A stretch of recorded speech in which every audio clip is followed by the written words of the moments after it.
नमस्कार, म कृष्णको हामीले नेपाली राजनीतिको समसामयिक विषय, नेपाली काङ्ग्रेसको त्यसप्रतिको नीति तथा धारणाहरू र अनि अहिले भएको कोरोना भाइरस डिजिज अर्थात् कोभिड-19ले ल्याएको नेपाली समुदाय अथवा नेपालभित्र र नेपाल बाहिरका नेपालीहरू बिचमा ल्याएको समस्या अथवा परिस्थिति र त्यसप्रति नेपाली काङ्ग्रेसले ल्याएको अथवा गरेका गतिविधिहरू लगायतका विषयहरूमा आज केही जानकारी र छलफल गर्नेछौँ। र म सबैभन्दा पहिला स्वागत गर्न चाहन्छु नेपाली काङ्ग्रेसका युवा नेता, नेपाल तरुण दलका पूर्व अध्यक्ष तथा पूर्व अर्थ राज्य मन्त्री, त्यस्तै गरी नेपाली काङ्ग्रेसका नेता उदय शमशेर राणाज्यू, यहाँलाई स्वागत गर्न चाहन्छु। धन्यवाद कृष्णजी। त्यस्तै गरी अर्का चर्चित युवा नेता, नेपाली काङ्ग्रेसका केन्द्रीय सदस्य तथा पूर्व सांसद धनराज गुरुङज्यूलाई म स्वागत गर्न चाहन्छु। धन्यवाद छ जनपाल। अनि त्यस्तै गरी हामी प्यानलमा चाहिँ केही जिज्ञासाहरू राख्नलाई बसिरहेको छ। हाम्रो बार्सिलोनाबाट हुनुहुन्छ भोला लामी छाने, यहाँलाई पनि स्वागत। अनि त्यस्तै गरी मनदीप केसी हुनुहुन्छ लन्डनबाट। नमस्ते। आजको कार्यक्रममा खास गरी हामीले प्रश्नहरू राख्नेछौँ र त्यससँग सम्बन्धित अलिकति प्रसङ्गहरू दिनेछौँ अनि यहाँहरूको जवाफ सुन्नेछौँ। यो प्रोग्राम लाइभ भइरहेको छ। सबैभन्दा पहिला चाहिँ यहाँहरूले छोटो रूपमा आफ्नो परिचय राखिदिनु हुन मैले अनुरोध गरेँ। सुरु गरौँ पहिला मनदीपजी, त्यसपछि भोलाजी। नमस्ते, मेरो नाम मनदीप केसी। म अहिले चाहिँ लन्डनमा छु। म नेपाल प्रेस युनियन बेलायत शाखाको सचिव हो अनि मैले यहाँबाट चाहिँ नेपालसंसद.com को चाहिँ सम्पादन कार्यहरू गरिरहेको छु। धन्यवाद। Thank you. अनि त्यस्तै गरी भोला लामी छाने, हाल म बार्सिलोनामा बस्दछु। यहाँ बसेको चाहिँ लगभग 7 वर्ष जति भइसक्यो। म चाहिँ नेपाल पत्रकार महासंघ युरोप शाखाको मेम्बर भएर अहिले काम गरिरहेको छु। नेपाली वेब पत्रिका साथै वेस्ट नेपालमा पनि काम गर्छु। हजुर, त्यस पछाडि म चाहिँ सान फ्रान्सिस्कोमा बस्छु, युएसमा। खास गरी म यहाँ आएको चाहिँ अलमोस्ट 15 वर्ष नागेर अलि अलमोस्ट 2 दशक हुन लाग्यो भनौँ। र अनि म गैर आवासीय नेपालीसँग बढी इन्भल्भ छु र त्यस्तै गरी सञ्चारहरू पनि अलिअलि भ्याएको बेला गर्ने गर्छु। खास मेरो छोटो कुराकानी चाहिँ यही यति नै राखौँ। 1 मिनटमा आफ्नो जन्मस्थानदेखि राजनीतिक रूपले पछिल्लो जिम्मेवारीसम्म आफ्नो छोटो रूपमा परिचय राखिदिनु हुन मैले अनुरोध गरेँ।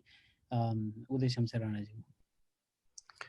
जय नेपाल। धन्यवाद कृष्णजी। मेरो नाम उदय शमशेर राणा, मेरो घर ललितपुर। मेरो निर्वाचन क्षेत्र अब तपाईलाई थाहा छ, तपाईको गाउँ पनि मेरै निर्वाचन क्षेत्रमा पर्छ। मेरो घर ललितपुर कुपनडोल क्षेत्र नम्बर 3 मा भए पनि मैले चुनाव चाहिँ 3टा चुनाव ललितपुर 1 नम्बरबाट लडी। पहिलो र अहिले यसपालिको चुनावमा चाहिँ म चुनाव हारी। बीचको चुनाव दोस्रो संसदीय निर्वाचनमा चाहिँ म जित्न सकेँ। मेरो राजनीतिक जीवन म इन्डियाको विश्वविद्यालय दिल्ली विश्वविद्यालयमा पढ्दाखेरि त्यो बेला म नेभी सङ्घ दिल्ली विश्वविद्यालयको फाउन्डिङ प्रेसिडेन्ट पनि भएँ। तर मेरो सिरियस राजनीति सुरु गर्न त म धनराज दाईहरूको कार्यकर्ता भएरै सुरु गरेँ। हाम्रो नेपाल तरुण दल गठन पूर्ण स्थापना भइसकेपछि धनराज दाई सचिव हुनुहुन्थ्यो र उहाँहरूले चाहिँ मलाई चाहिँ ललितपुरको तरुण दलको अध्यक्ष उहाँहरूले मनोनित गर्नुभयो। त्यसपछि मेरो राजनीति तरुण दलमा र मैले क्षेत्रमा पनि काम गर्न सुरु गरेँ अलिकति एक्टिभली। र म अहिले तरुण दलको जिल्ला अध्यक्ष भइसकेपछि मैले तरुण दलको केन्द्रीय सदस्य, केन्द्रीय सचिव, केन्द्रीय महासचिव, केन्द्रीय उपाध्यक्ष हुँदै केन्द्रीय अध्यक्ष हुने मौका पनि मैले पाएँ। र अहिले पनि एउटा इमानदार नेपाली काङ्ग्रेसको कार्यकर्ताको हैसियतले म अहिले पार्टीमा पनि म काम गरिरहेको छु। र विशेष गरेर काङ्ग्रेसबाट यसपालि पनि प्रत्यक्ष निर्वाचन उठेको कारणले मैले आफ्नो जिल्ला र म उठेको क्षेत्रमा पनि केही सहयोगहरू पुर्याउन म प्रयास गर्दैछु। धन्यवाद। हजुर, त्यसै गरी आफ्नो छोटो परिचयको लागि मैले धनराज गुरुङज्यूलाई अनुरोध गरेँ। ल कृष्णजी फेरि पनि तपाईँलाई धन्यवाद छ कृष्णजी। उदयजीले सरर आफ्नो यस्तो मिठोसँग परिचय दिनुभयो, उदयजीलाई पनि म धन्यवाद दिन चाहन्छु। त्यस्तै मनदीपजी र भोलाजी पनि साथमा हुनुहुन्छ हाम्रो अहिले, उहाँहरूलाई पनि हार्दिक धन्यवाद दिन चाहन्छु। र मेरो छोटकरीमा परिचय भन्नुपर्दाखेरि मेरो नाम त थाहा पाइहाल्नुभयो, म धनराज गुरुङ र चाहिँ नि मेरो विद्यार्थी राजनीति 2036 सालको विद्यार्थी आन्दोलन जुन चाहिँ बलबहादुर केसी त्यतिखेर एउटा हिरोको रूपमा स्थापित हुनुहुन्छ।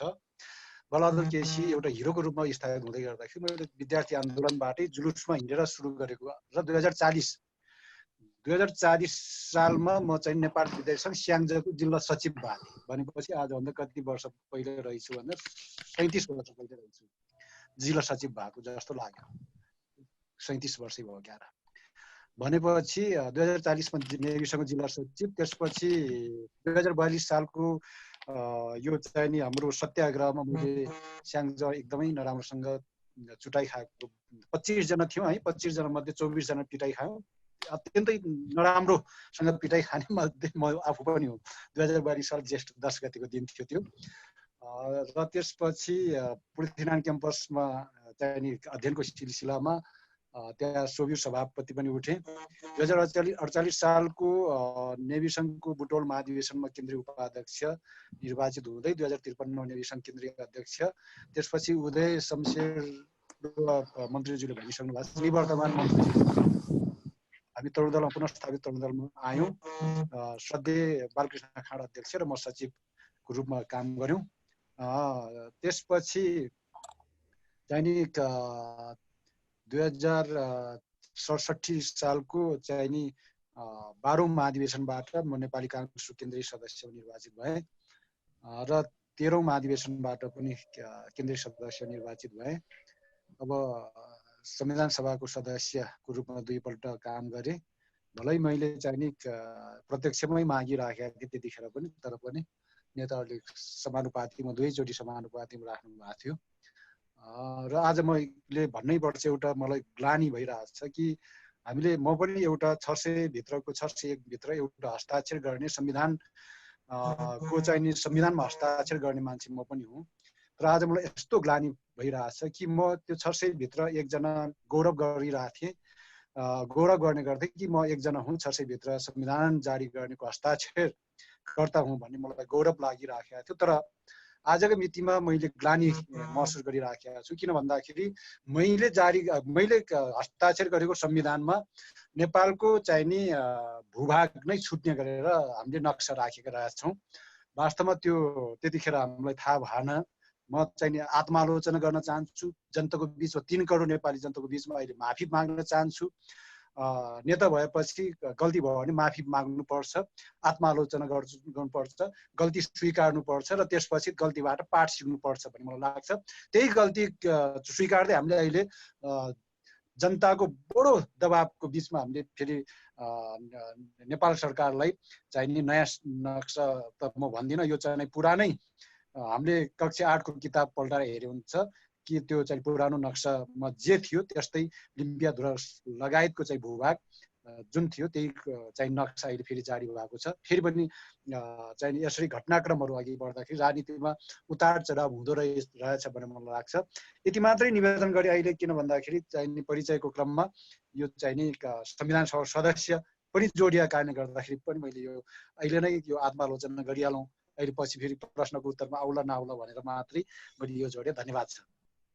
हस्, थ्याङ्क यू सो मच परिचयको लागि।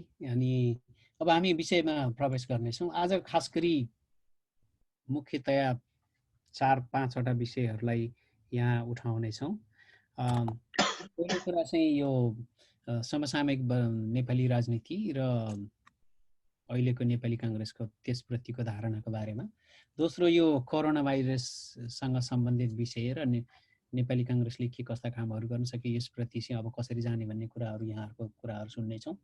त्यस्तै गरी डायस्पोरामा रहेका नेपालीहरू जसलाई नेपाल बाहिरका नेपाली भनौँ अथवा भूगोलको नेपाली र भूगोल के अरे भावनाको नेपाली भन्ने शब्द चलाउने गरिएको छ। यी भावनाका नेपालीहरूको बारेमा चाहिँ यो कोरोना भाइरस र उहाँहरूको विषयमा अनि अलिकति छोटो प्रसङ्ग चाहिँ नेपाली मूलका नेपाली भनौँ र उहाँहरूको बारेमा अलिकति केन्द्रित रहनेछौँ। त्यस्तै गरी यहाँहरूको पार्टीको गतिविधिहरू आगामी दिनमा यहाँहरूले कस्तो योजना गर्नुभएको छ पार्टी राजनीतिभित्र र भविष्यमा एउटा सक्षम नेताको रूपमा कसरी लैजानुहुन्छ त्यो कुराहरूलाई सुन्नेछौँ। त्यस्तै गरी यो नेपाली काङ्ग्रेससँग सम्बन्धित नेपाल बाहिर रहेका जनसम्पर्क समितिहरूको बारेमा अलिकति कुराहरू कोट्याउने प्रयासहरू गर्नेछौँ जानकारीको लागि। मलाई जहाँसम्म लाग्छ यहाँहरू एकदमै त्यसको लागि सक्षम, योग्य र पर्फेक्ट नेताहरू हुनुहुन्छ, मध्येमा हुनुहुन्छ भन्ने हाम्रो विश्वास छ। यसबिचमा यो नेपाली काङ्ग्रेसको नेपालको समसामयिक राजनीति अहिलेको तत्कालको राजनीति एउटा प्रतिपक्षको हैसियतले भएको बस्नु परेको नेपाली काङ्ग्रेसको अवस्था र यसप्रति नेपाली काङ्ग्रेसको नीतिहरू चाहिँ के कस्ता छन् मैले उदय शमशेरज्यूबाट छोटो रूपमा राख्न अनुरोध गरेँ। त्यही क्वेसनलाई म धर्नाज्यूसँग फेरि आउँछु। विशेष गरेर अब नेपाली काङ्ग्रेस अहिले विपक्षमा रहेको छ र हामीले कुरा गर्दाखेरि अहिलेको परिस्थिति भन्दा हामीले कुनै टेलिभिजन खोल्यो भने त्यहाँ 90% टेलिभिजनको न्युजहरू अथवा रेडियोमा न्युज भने कोभिडकै न्युजहरू आइरहेछ। किनभने यो कोभिड-19 ले नेपाललाई मात्र होइन तपाईको सबै देश यो पुरै संसारलाई नै प्रभावित पारिरहेको कारणले म यो कोभिड को यो लगभग 60 दिन 2 महिना हुन लाग्यो त्यो लकडाउनको पिरियडमा नेपाली काङ्ग्रेस विपक्षमा दलमा रहेको हाम्रो भूमिका अलिकति म स्पष्ट पार्न चाहन्छु। अब कोभिड लकडाउनको माग हाम्रै पार्टीका नेताहरूले पनि गरेको हो र कोभिडको लकडाउन सरकारले घोषणा गरिसकेपछि हाम्रा पार्टी सभापति लगायत सम्पूर्ण नेपाली काङ्ग्रेसका पार्टी नेतृत्वले हामीले स्पष्ट रूपमा के भनेको थियो भने सरकारलाई यो बेलामा सहयोग गर्नुपर्छ, हामीले सरकारलाई साथ दिन तयार छौं र तपाईको लकडाउनलाई चाहिँ नियमित रूपमा हामीले सबैले पालना गर्नुपर्छ। हामी राजनीतिक कार्यकर्ताहरू पनि सरकारको एउटा नियम कानुन अथवा निर्देशनलाई यस्तो तपाईको महामारीको बीचमा चाहिँ हामी सबै एउटा डिसिप्लिन भएर बस्नुपर्छ भन्ने कुरा गरिसकेपछि विपक्ष दल मात्र होइन सम्पूर्ण नेपाली जनताले एक किसिमले सरकारलाई सहयोग गरेको हो। जुन किसिमको डिसिप्लिन तपाईको लकडाउन नेपालमा देखियो सायद अरू देशमा त्यो देखिएको थिएन। तर अब यो 2 महिनाको दौरानमा बिस्तारै बिस्तारै अत्यन्तै धेरै गुनासोहरू आएको छ र हामीले पनि विशेष गरेर यो सरकारको ध्यान आकर्षण मात्र होइन अब कतिपय ठाउँमा सरकारलाई विरोध गर्ने र प्रेसर दिनुपर्ने परिस्थिति पनि आएको छ। किनभने तपाईहरुलाई थाहा छ यो सामान ल्याउने मान्छेहरू मरिरहेछ, एउटा एपिडेमिक फैलेको छ। अहिलेको परिस्थितिले हाम्रो अर्थतन्त्रलाई लगभग खत्तमै पारेको छ र तपाई अब कृष्णजी अमेरिकामा हुन्छ 1929 को ग्रेट डिप्रेसन भन्दा पनि ठूलो अहिले आर्थिक सन्धि आर्थिक डिप्रेसन अहिले देशव्यापी रूपमा हुन सक्ने सम्भावना भइसकेपछि यो परिस्थितिमा पनि सरकारले जुन किसिमको भ्रष्टाचार गर्ने र अहिले यो समस्या हुँदा हुँदै पनि अहिले अध्यादेश ल्याएर पार्टी फुटाउने र जोडाउने राजनीतिक खेलहरू खेल्ने त्यति मात्र होइन अहिले तपाईको धेरै नेपालीहरू अहिले विशेष गरेर ठूला सहर काठमाडौँमा बसेको ठूला सहरहरूमा बसेका साथीहरूलाई रात पुर्याउने कामहरू पनि सरकारबाट हुन नसकेको कारणले हेर्नुस् तपाईको एकजना धेरै लाखौं नेपाली नागरिकहरू अहिले तपाईहरुले त्यो दृश्य देखिसक्नुभयो। हाम्रो कृष्णजीलाई त थाहा नै छ, हाम्रो कृष्णजीको गाउँबाट जाने कान्ति लोकपथदेखि लिएर धेरै हाइवेबाट मान्छेहरू 4-4 दिन 5-5 दिन 6-6 दिन बच्चा बोकेर काठमाडौँबाट भाग्नु पर्ने परिस्थिति आएको छ। सरकारले लकडाउन भनेको छ तर तपाईको सरकारको स्वयं मन्त्रीहरू अहिले बस स्टपमा गएर सरकारको एउटा निर्देशन छ, एउटा नियम छ मन्त्रीहरूले आफैले आफ्नो कार्यकर्ताहरू र पार्टीका नजिकका मान्छेहरूलाई बसमा चढाएर पठाइरहेछ। त्यो पठाएको राम्रै हो, तर एउटा निर्णय गर्ने ठ्याक्कै उल्टो गर्ने तिर पनि जानु हुँदैन। अहिले लगभग 60 दिन पुग्न लाग्यो। अहिले सरकारले पनि यो लकडाउन बाहेक सरकारसँग खास विकल्प देखेन। अहिले तपाईको बुटवलको 5 नम्बर प्रदेशको जुन अस्पतालमा त्यहाँ लगभग 70 वटा बेड थियो। त्यो 70 वटा बेड भरिसकेर अहिले कोभिडका बिरामीहरूलाई अहिले त्यहाँ अस्पतालमा हस्पिटलको पलङ छैन, हस्पिटलको बेड छैन। अहिले त्यो परिस्थितिमा अहिले हामी नेपाली जनता पुगेको छौँ। हामीलाई पनि अहिले डर लागेको छ र साथसाथै हाम्रो अर्थतन्त्र, अब तपाईहरू एकजना अमेरिकामा, एकजना स्पेनमा, एकजना बेलायतमा बस्नु भएको छ र यो समस्या आउने बित्तिकै अहिले तपाईले नेपाली जनतालाई सहयोग गर्न तपाईहरू बसेको देशमा अमेरिकामा ट्रम्पले झन्डै तपाई $2.2 ट्रिलियन को रातको प्याकेज, त्यो भनेको अमेरिकाको जीडीपी को झन्डै 12% को रातको प्याकेज ल्याएको छ। बेलायतमा बोरिस जोन्सनले लगभग 8% को रातको प्याकेज ल्याएको छ। स्पेनमा झन्डै 5% को रातको जीडीपी को संख्यामा रातको प्याकेज ल्याएको छ। यहाँ रातको प्याकेज भनेको आएको छैन। म ललितपुर जिल्लाको वासी, हाम्रो जिल्लामा अहिले महानगरपालिकामा जम्मा पैसा केन्द्रबाट एक सुका आएको छैन, प्रदेशबाट आएको भने 20 लाख हो ललितपुर महानगरपालिकामा।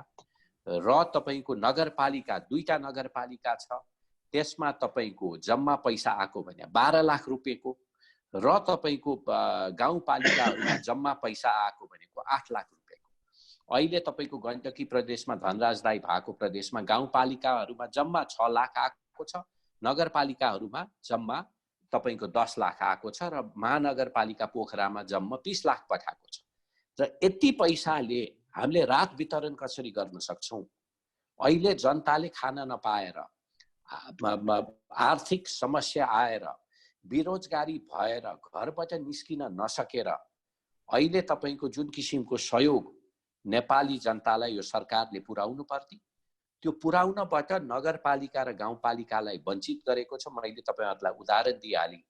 आजको दिनसम्म नेपाल सरकारले स्टिमुलस प्याकेज हामीले नेपालमा निकाल्न सकेको छैन। त्यसैले यो हुँदाहुँदै, यस्तो परिस्थिति हुँदाहुँदै पनि नेपाल सरकारलाई कांग्रेसले तपाईको जुन किसिमको सहयोग र साथ दिन्छौं, हामी सँगै मिलेर सरकारले निकाल्दा नीति तथा कार्यक्रम निकाल्नेमा पनि सबै पार्टी मिलेर एउटा मिनिमम अन्डरस्ट्यान्डिङ गरौँ भन्ने किसिमको धारणा हामीले राखेको थियौं। हाम्रो पार्टी सभापति सुशील कोइराला प्रधानमन्त्री हुँदाखेरि भूकम्प गएको थियो। भूकम्पमा उहाँकै नेतृत्वमा एउटा तपाईको मिनिमम अन्डरस्ट्यान्डिङ बनाएर सबै पार्टीहरूलाई एकै ठाउँमा राखेर अगाडि बढाएको थियो। यसपालि पनि त्यही गरौँ भन्दाखेरि अहिले नेताहरूले खास वास्तै नेकपाले वास्तै नगरेपछि एक किसिमले सरकार जनताबाट छुट्टेर बस्ने परिस्थिति आएको छ। पार्टीले, हामी सबैले सरकारलाई अझै पनि सहयोग गर्न चाहन्छौं। धनराजजीले भनेको जस्तै यो तपाईको कालापानी लिपुलेख लगायत लिप्याधुराको जुन जमिनहरू छ त्यसको बारे सरकारलाई हामीले समर्थन गरिरहेको छौं।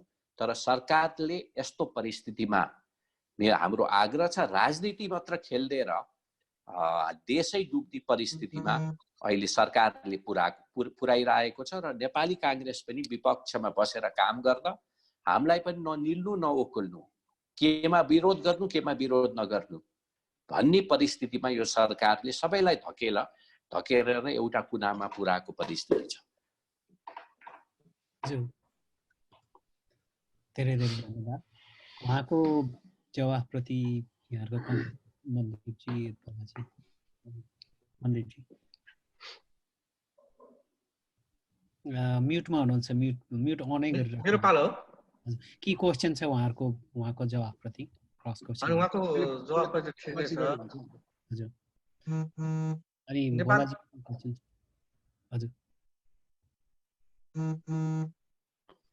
भोला दाइ मनदीपजी सोध्दै हुनुहुन्थ्यो होइन ठिकै छ भोला दाइ ओके भोलाजी हुन्छ मैले एउटा अलिकति यो प्रसङ्ग जोडिहालेँ जस्तो धनराज दाइले चाहिँ अलिकति सुरुमै तपाईँको हामी हस्ताक्षर गर्दाखेरि चाहिँ तपाईँको नेपालको नक्साको बारेमा चाहिँ चुक्यो भन्नुभयो एउटा कस्तो हुन्छ भने तपाईँको निष्पक्ष र एकदम स्पष्ट वक्ता त्यहाँबाट चाहिँ छुटिन्छ तपाईँको चाहिँ एउटा नेतामा हुने गुण यो हुनुपर्छ भनेर तपाईँको हामीले चाहिँ कहिले त्यो विषयमा चाहिँ मैले धनराज दाइलाई एकदम फलो गरिरहेको छु होइन भने चाहिँ अलिकति पार्टीमा भएका नराम्रो प्रविधिलाई निकाल्नुहुन्छ राम्रो प्रविधिलाई निकाल्नुहुन्छ र एउटा विश्लेषणात्मक गर्दाखेरि चाहिँ जसरी उहाँहरू चाहिँ जति अगाडि जानुपर्ने हो नि यो अगाडि जानेमा चाहिँ कसरी उहाँहरू चाहिँ सकिराख्नु भएको छैन एउटा निर्णय डिसिजन गर्नमा चाहिँ उहाँहरू किन चुकिराख्नु भएको छ यसमा चाहिँ बाधक तत्त्व के हो यसको लागि अलिकति बुझ्नको लागि चाहिँ जनताहरूलाई स्पष्ट पारिदिनु न दाइ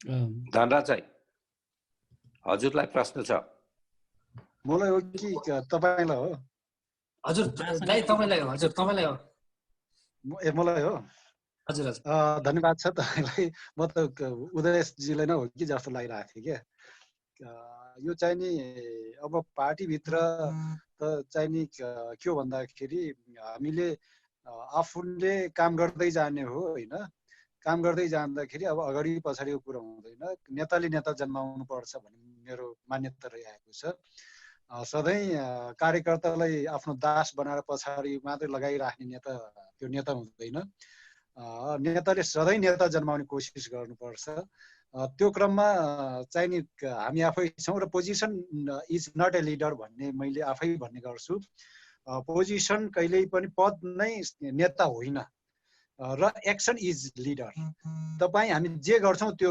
एक्सनले नेता स्थापित गर्छ उदाहरणको लागि महात्मा गान्धीको उदाहरण दिन्छु म एकपल्ट महात्मा गान्धीले त्यत्रो चाहिँ नि एउटा चाहिँ नि आन्दोलन स्वतन्त्रता आन्दोलनको नायकत्व लिनुभयो तर उहाँले पद लिनु भएन जब आन्दोलन सिद्धियो त्यसपछि उहाँले चाहिँ नि पद लिनु भएन नि त त्यस्तै नेपालको सन्दर्भ जोड्ने भने नेपालको सन्दर्भमा चाहिँ नि गणेशमान सिंह श्रद्धेय गणेशमान सिंहले चाहिँ नि सर्वोच्च कमान्डरको रूपमा 2046 सालको जनआन्दोलनको सर्वोच्च कमान्ड सम्हाल्नुभयो तर त्यो कमान्ड सिद्धिएपछि आन्दोलन सम्पन्न भइसकेपछि 2047 साल वैशाख 3 गतेका दिनमा तत्कालीन राजा वीरेन्द्रले नारायण हिटी दरबारमा गणेशमानजीलाई बोलाएर गणेशमानजी आफू प्रधानमन्त्री भएर चलाउनु पर्यो भनेर प्रस्ताव राख्दै गर्दाखेरि गणेशमानजीले महाराज मेरो त स्वास्थ्य खराब छ म प्रधानमन्त्री बन्दिनँ मेरो चाहिने प्रिय मित्र पार्टी सभापति कृष्ण प्रसादलाई बनाइ बक्सियोस् भनेर प्रस्ताव राख्नु भयो हेर्नुहोस् गणेशमानजी प्रधानमन्त्री नहुँदैमा कहिल्यै पनि चाहिँ नेता नभएको त हामीले देखेनौँ अहिले पनि त्यत्तिकै श्रद्धेय हुनुहुन्छ उहाँ त्यस कारणले गर्दाखेरि position is not a leader action is leader भन्ने चाहिँ नि त्यो ध्येयका साथ हामीले राजनीति गर्नुपर्छ धेरै महत्त्वकांक्षी पाल्दाखेरि धेरै मान्छेहरू पलायन पनि हुन्छन् राजनीतिबाट टिक्न सक्दैनन् चाहिँ नि खरे खोला चाहिँ गड्किएर आएको चाहिँ नि नेतृत्व त्यसरी नै फेरि चाहिँ नि हिउँद लागेपछि हराउँछ त्यस कारणले गर्दाखेरि धैर्यताका साथ शालीनताका साथ आफ्नो बरकत र क्षमताले भए चाहिँ नि नेतृत्व गर्दै जाने हो जहाँसम्म पुगिन्छ चाहिँ नि हामीले चाहिँ नि सेवाको भावना लिएर राजनीति गर्ने हो पदको भावना लिएर राजनीति गर्ने होइन त्यसैले यो चाहिँ नि अगाडि पछाडि कहाँनिर छेकिन्छ के भन्ने कुरामा लाग्छ मेरो धेरै कमजोरीहरू होलान् म यसरी हेर्छु मेरै कमजोरी कारण म अगाडि बढ्न सकिनँ होला किन अरूलाई दोष दिनु पर्यो र त्यस कारणले गर्दा मेरो पनि त म मान्छे हुँ हरेक मान्छेमा कमजोरी हुन्छ जब कमजोरीको अन्त हुन्छ मान्छेबाट कमजोरीको अन्त भयो भने त्यो भगवानको रूप हो त्यस कारणले गर्दाखेरि हेर्नुहोस् म त भगवान होइन तपाईँ जस्तै ममा ठ्याक्कै मान्छे नै हुँ एकदमै उदयजी म तपाईँ अनि तब हामी 3 जना र 5 जना अहिले प्रत्यक्ष 5 जना जोडिराखेका छौँ अप्रत्यक्ष रूपमा त धेरै साथीहरू जोडिरहनु भएको छ त्यस कारणले गर्दाखेरि हामी सबै वी आर अल इक्वल क्या हामी बराबर हौँ त चाहिँ नि कि त धनराजको सिङ उम्रेको भए पो अलिक बढी चाहिन्छ भन्ने हो मसँग सिङ पनि छैन मसँग पुच्छर पनि छैन भनेपछि वी आर इक्वल हामी बराबर हौँ तर हामीले के बुझ्नुपर्छ भने यति मात्रै बुझौँ कि हामी कोही राजनीतिमा छौँ, कोही अर्को पेसामा होला, कोही केमा होला, तर राजनीति भनेको सेवाको भावनाको रूपमा अगाडि बढ्ने हो, चाहिँ नि यात्रा जारी राख्ने हो। यात्रा गर्दाखेरि ठेस पनि लाग्छ होइन, घोडा चढ्ने मान्छेलाई लड्ने हो, घोडा नचढ्ने मान्छे कहाँ लड्छ। त्यसैले राजनीति गर्ने मान्छेले दुःख पाउँछ। मैले यही बुझेको छु। धन्यवाद छ तपाईँलाई। Thank you so much. यहाँनिर क्वेसनको पालो पनि यहाँकै थियो, छोटो त केही बताइदिइसक्नु भएको छ। मेजर क्वेसन चाहिँ के थियो भने अहिलेको नेपालको राजनीतिमा तपाईँहरू प्रतिपक्षको पार्टीको नेता हुनुहुन्छ र सत्तापक्षले गरेको गतिविधि र प्रतिपक्षले के भूमिका खेलिरहेको छ, काङ्ग्रेसको नीति तथा कार्यक्रमहरू चाहिँ के हुनु अहिले एउटा प्रतिपक्षको हैसियतले कसरी गइएको छ, त्यो चाहिँ त्यो बारे अलिकति बताइदिनुहुन्छ कि भन्ने हो। यो सामयिक सन्दर्भहरूलाई हजुर, अहिले अब नेपाली काङ्ग्रेस प्रतिपक्षमा छ हो, बेलाको करेन्ट चाहिँ नेपाली काङ्ग्रेसको यो कोभिड-19लाई एकछिन बिर्सिनुहोस्, यति बेला चाहिँ नेपाली काङ्ग्रेसको नीति कार्यक्रम के हो, कसरी जाने भन्ने हो, अथवा पार्टी कसरी चलिरहेको छ, अब आउने निर्वाचन भयो भने कसरी सत्तामा पुग्ने भन्ने योजना छ, के हो यो एक्चुअली बाहिर आएको छैन केही पनि, अनि यहाँबाट त्यो केही जानकारी पाइन्छ कि भन्ने कुरा। कृष्णजी यहाँ राखिहालौँ कि चाहिँ नि अघि उदयजीले धेरै कुरा राखिसक्नु भएको छ भन्ने मलाई लाग्छ। अब छोटकरीमा भन्नु पर्दाखेरि अहिले चाहिँ नि नेपाली काङ्ग्रेसले चाहिँ नि राष्ट्रिय मुद्दामा, विशेष गरेर राष्ट्रियताको मुद्दामा हामी चाहिँ नि सत्ता पक्ष र प्रतिपक्ष हुँदैनौँ भने हामीले बारम्बार भन्दै आएका छौँ। चाहे त्यो पार्टी सभापति भन्नुहोस्, चाहे एउटा तलको एउटा चाहिँ नि जगको भन्छु म, गाउँको जगको चाहिँ एउटा कार्यकर्ता, एउटा नेताको भनाइ एउटै छ हाम्रो कि चाहिँ नि दलभन्दा माथि राष्ट्रियता हुन्छ। त्यस कारणले गर्दाखेरि अहिलेको चाहिँ नि राष्ट्रियता सन्दर्भमा एक ठाउँमा छौँ। तर चाहिँ नि अब यो अहिलेको परिस्थितिलाई जसरी चाहिँ नि सरकार अगाडि बढ्न खोजिराखेको छ, नीति तथा कार्यक्रम केही दिन अगाडि मात्रै सार्वजनिक भएको छ, प्रस्तुत भएको छ, संसदमा प्रस्तुत भएर पनि त्यो बहुमतले पारित भएको अवस्था छ भने अब हाम्रो कुरो के हो भन्दाखेरि नीति तथा कार्यक्रम अहिले चाहिँ नि यो तपाईँले बिर्सनुहोस् अहिलेको कोभिड-19 भन्नुभयो, तर कोभिड-19 अहिले बिर्सन सकिने अवस्था छैन। त्यो चाहिँ नि नथेक्ने हो भने नेपाल अब थेकिन्न, सिधा कुरा छ।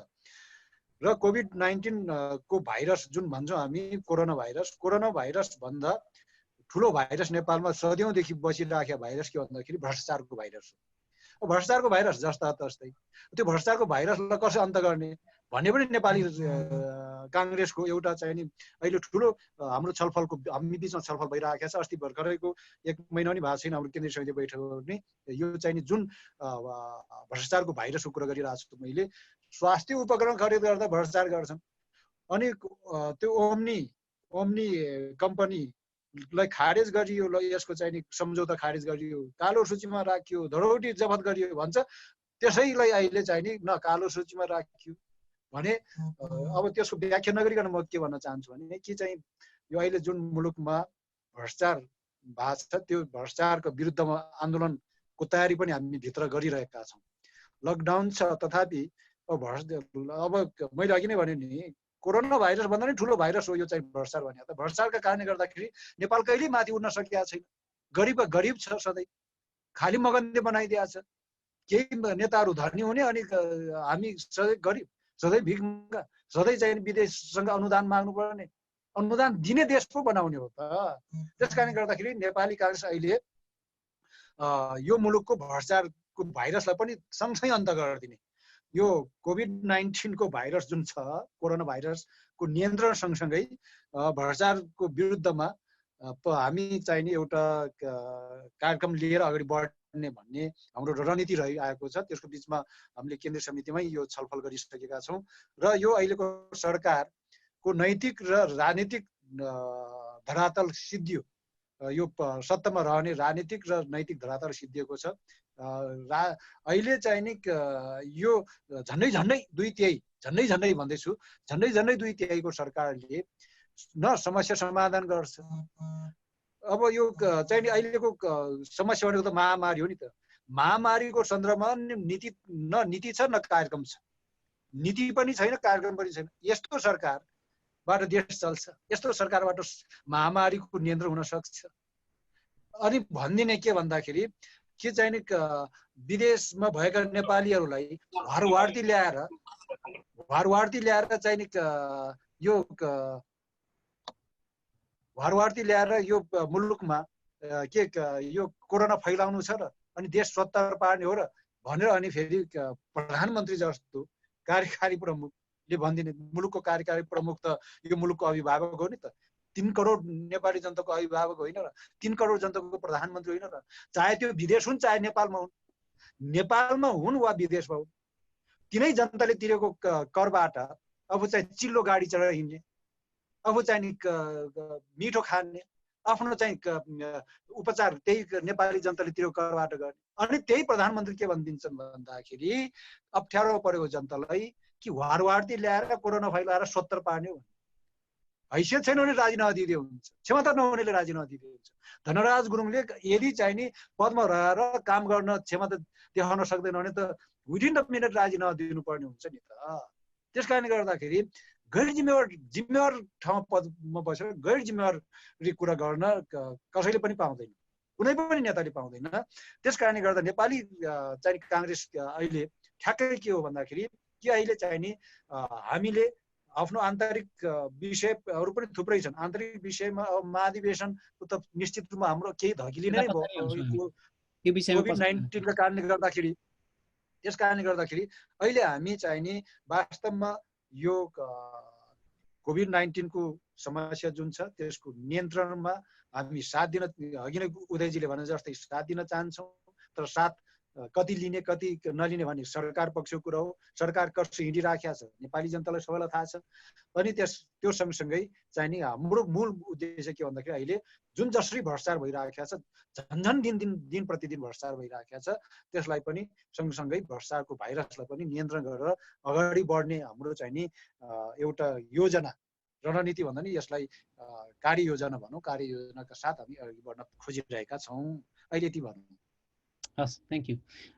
यस पछाडि म एकछिन भोलाजीलाई अगाडि बढाउन चाहन्छु। भोलाजी हो यसलाई हजुर म एउटा क्वेसन कसरी जोड्न चाहेँ भने अब कोभिडतिर जाउँ होइन। अब हाम्रो चाहिँ के अरे नेपाली काङ्ग्रेसको चाहिँ भ्रष्टाचार विरोधी तपाईँको चाहिँ सरकारलाई सजगता गराउनेदेखि लिएर काम केही भइरहेको छैन भन्ने कुरा चाहिँ जसरी निकाल्नु भयो।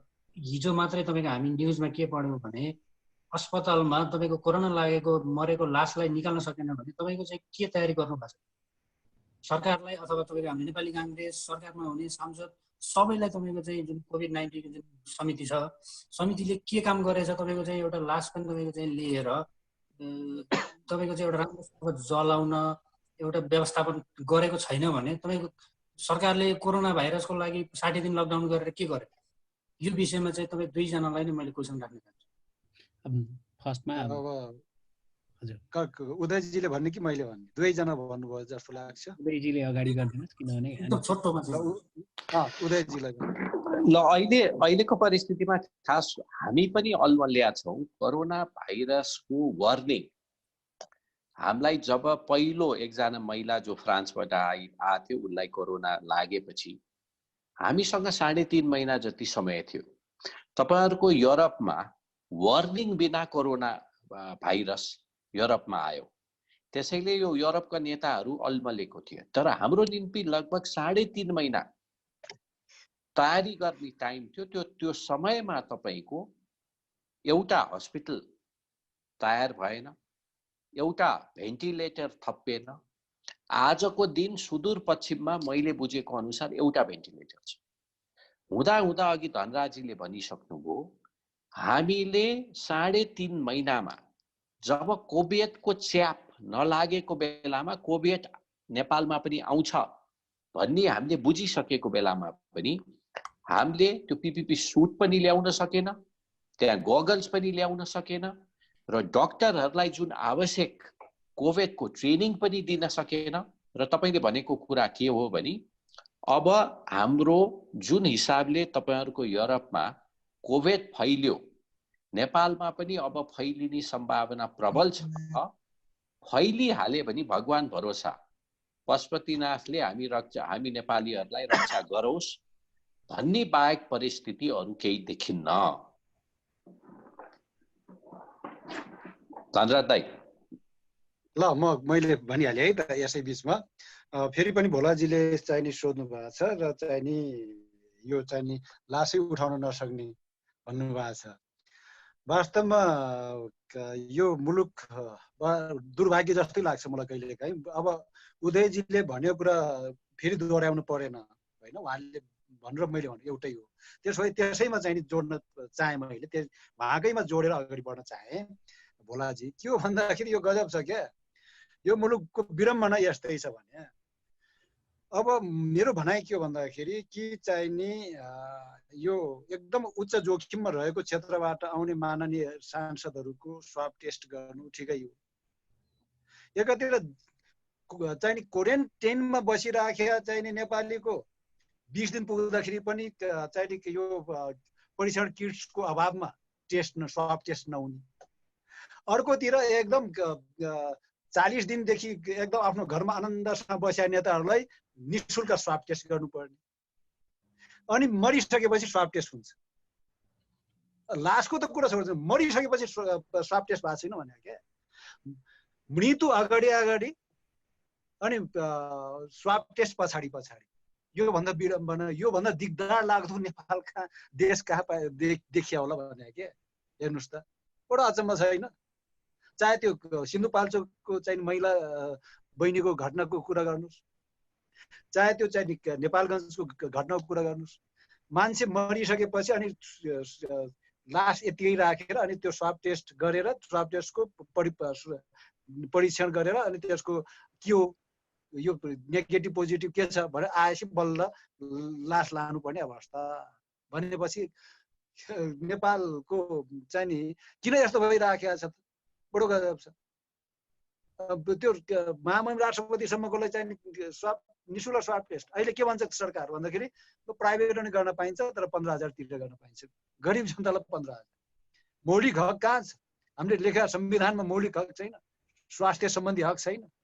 हेर्नुहोस् यो सरकार कहाँ बरालिएको छ भन्दाखेरि सांसद खरिद बिक्रीमा बरालियो, बिचमा त्यति मात्र होइन खानेकुरामा बरालियो, कमिसनपट्टि लाग्यो, जनताप्रति चाहिँ 400 भएन भनेपछि यो भन्न विडम्बना, योभन्दा चाहिँ दुर्भाग्यको पराकाष्ठ भन्छु म। नेपाली राजनीतिमा दुर्भाग्यको पराकाष्ठ हो यो वास्तवमा भन्यो भने। म आफैलाई पनि लज्जाबोध भएको छ। म चाहिँ संविधान सभा सदस्य भन्न पनि मलाई लज्जाबोध भइसक्यो भने कि यस्तो पनि हुन्छ? मृत्यु अगाडि अगाडि, लास अगाडि अगाडि, परीक्षण पछाडि पछाडि यस्तो पनि हुन्छ? यो चाहिँ नि यस्तो देश त कहीँ पनि हुन्न होला जस्तो लाग्छ मलाई। त्यस कारणले गर्दाखेरि यो असंक्षिप्त हो नि त।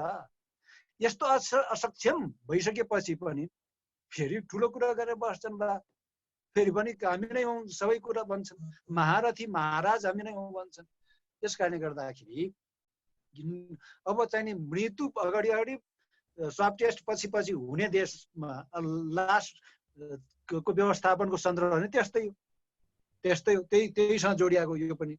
त्यस कारणले गर्दाखेरि के चाहिँ नि त्यसको व्यवस्थापन त पहिल्यै अघि भर्खर उदयजीले भन्नुभएको चाहिँ गरेर कि चाहिँ नि हामीसँग त प्रशस्त समय थियो नि। समय हुन्जेल के गर्यो भन्दा कमिसनको चाहिँ नि दुलो हेरेर बस्यो चाहिँ नि यो मुलुकको राज्य सत्ता।